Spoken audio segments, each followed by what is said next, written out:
Yes guys, I'm an idiot. These circuit extensions are supposed to have 2 fuses plugged in order for it to work. I've only left 1 fuse in each of them. I'm stupid. I'm gonna fix that right now and then we should have everything working.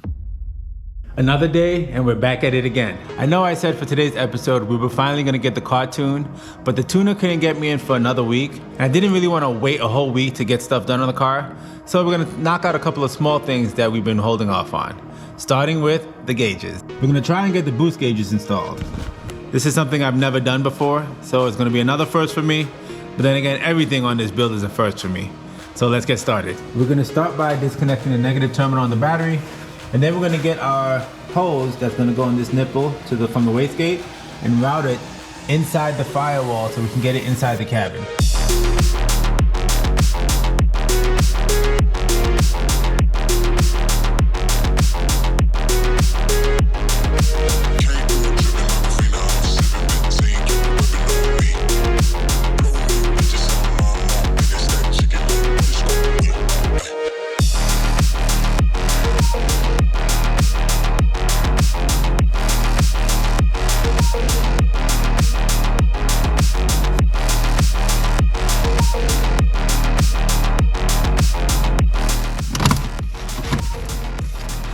Well, I just broke it.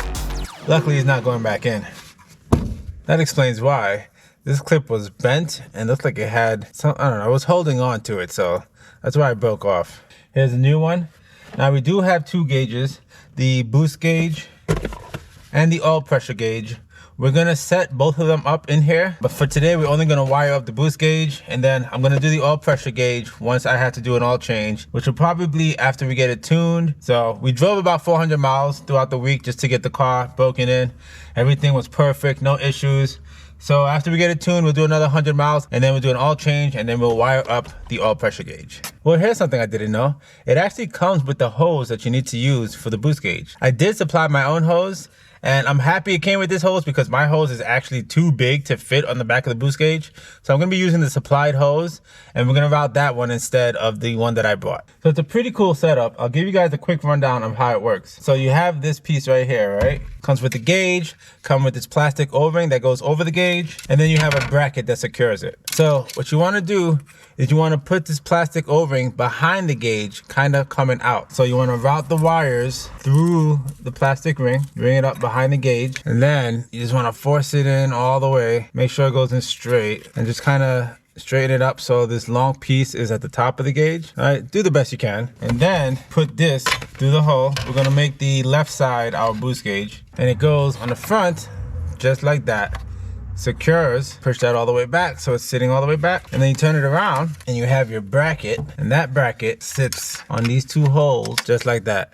And then you have 2 little nuts that secures it and that holds it in place. Comes with instructions, but I figured I'd give you guys a visual so you know exactly what I'm doing. When it's all said and done, that's how it looks. Sits secure. Does come with a little clamp for the hose, which is really nice. So you can just put the hose on, clamp it on, and you're pretty much done on this side. You just want to stick the wires behind the dash and below because we're gonna need to do some wiring. It also comes with this T-fitting in case you don't have a dedicated spot to plumb in the boost gauge. But since we do have a dedicated spot, we don't need to use this. Now the oil pressure gauge is definitely different from the boost gauge. It comes with these plugins, these connectors that goes to the back of the gauge, and a couple of other things. So I'm just gonna get the connectors in because I'm not certain exactly where everything goes. And then we'll worry about this later as long as we get it set up so that we can plumb it in later and wire everything up. To make it a nice looking job, it does come with this cloth thingy that you have to take off from your old cover and put on a new cover. There's slots for it just to kind of make it look clean and it doesn't look so ugly. And there we go. It is installed. Although this kit is really nice and I 100% recommend it because it pretty much came with everything you need to get everything set up. This is an aftermarket cover. Fitment is gonna be janky at best and you are gonna need to do some forcing in order to get the 2 screws back in. I was able to get it back in and it is secure, so it's not going anywhere.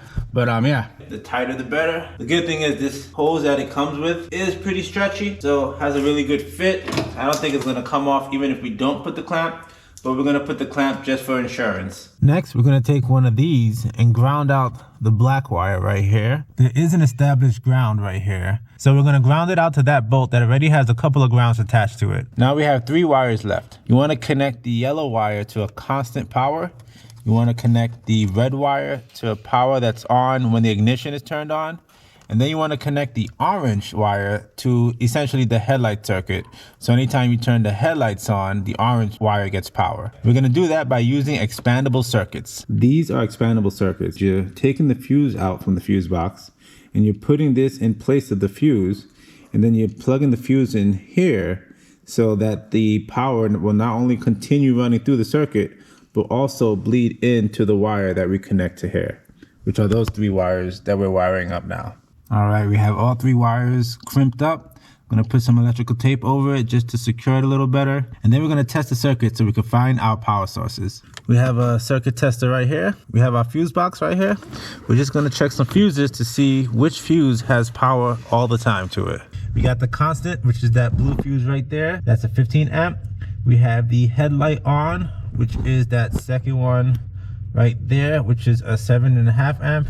And then we have the ignition on, which is that one right there, which is a 10 amp. We are gonna tidy up a little bit by zip tying these wires out of the way so they don't get snagged on anything while we're driving.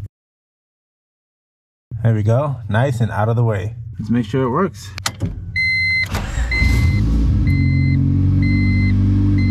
After looking into it some more, turns out that the wastegate top port is only for a boost controller if you want to add that to the system. It's not to be used for like a boost gauge because it doesn't actually read pressure. It just applies pressure via a boost controller in order to control the boost if I had that system set up, which I don't. So I put the cap back on and I'm actually gonna end up using that T that came with the kit to tee into one of the vacuum lines on the intake side. So I ended up teeing it off the line that goes to the blow-off valve because that was the only line that fits the T properly without having to worry about it blowing off. We're gonna try this and see if we can get an accurate reading on the boost pressure gauge and vacuum. So we got the boost gauge reading properly now. Looks like switching it over to the intake side was the right move, but lights are still not working. It's not lighting up. I'm not certain why. We do have one more thing left that I want to do, and that is to get the wheels painted. I did buy some white pearlescent paint to spruce up the wheels a little bit. So I want to keep it white, but I want to make it a little flashier, a little nicer. They are kind of faded white, and I do like the white look, but I just wanted to put my own touches on it. So we're going to get the wheels sprayed down, get them all clean, and get them prepped for paint.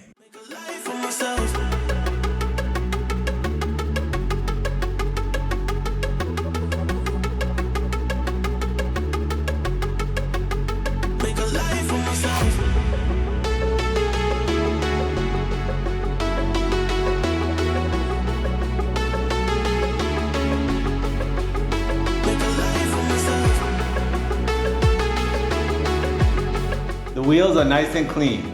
We're gonna leave them here to dry overnight, and then tomorrow we're gonna clean them up a little bit more with some alcohol, and then we'll get to painting. Here's our setup. I just finished cleaning the wheel with alcohol, getting all the dirt removed, and getting it ready for paint. I know this is not the best way to paint a wheel, but this is kind of like a backyard garage home style. We just taped off the tire. I mean, I don't really care too much if the tire get a little bit oversprayed, but to help make it look a little more cleaner, figured I'd tape off the tire, and that way we could just focus on the face of the wheel. Anytime you're doing indoor paint work, always make sure you have a mask. Safety first, because we don't want to get hurt doing this. And breathing in this stuff is very bad, very toxic. So make sure you get a mask. All 4 wheels are now completed. They look a lot better. Definitely pops more than the flat white did. If you are gonna do a pearlescent on your wheels, make sure there's no curb rash. Make sure the paint is solid, because really whoever painted these wheels didn't do the greatest of jobs, and I didn't really want to refinish them. So I just added the pearlescent on top of the white. It does make it look a lot better, but it could look really, really good if you actually clean up the wheels and clean up all the curb rash and make sure the paint is proper. We're gonna give it about 24 hours to sit and cure. Yes guys, I'm an idiot. These circuit extensions are supposed to have 2 fuses plugged in order for it to work. I've only left 1 fuse in each of them. I'm stupid. I'm gonna fix that right now, and then we should have everything working. All right, we have the fuses installed, and now let's see if it'll light up, which it should. There we go. Look at that. Looks really nice. It does lighten when you put the lights on, so it's supposed to make it not as bright for the nighttime, which is nice. And then you can switch the colors Very sick. I think we're gonna stick with the fade shifting. That's pretty cool. So we'll leave it there for now. I think we're all set. Taking a quick peek underneath, I do see oil dripping from the oil plug, drain plug. So we are going to have to make sure we have a gasket on there. We do have to do an oil change after the tuning. So we're gonna change the oil, make sure we put a new gasket there because I don't think there was a gasket when I installed everything, and just make sure we fix that leak. Other than that, everything else looks pretty solid. I don't see any fluids anywhere else. Car's on the ground, we got the boost gauge set up, and we're ready to go. We're actually heading out to get the car tuned today. Unfortunately, you have to wait till next episode to see how that goes. Make sure you like and subscribe, and sign up on our website, Rated GTR, for a chance to win this beauty. Thanks for watching, and I'll see you guys next time.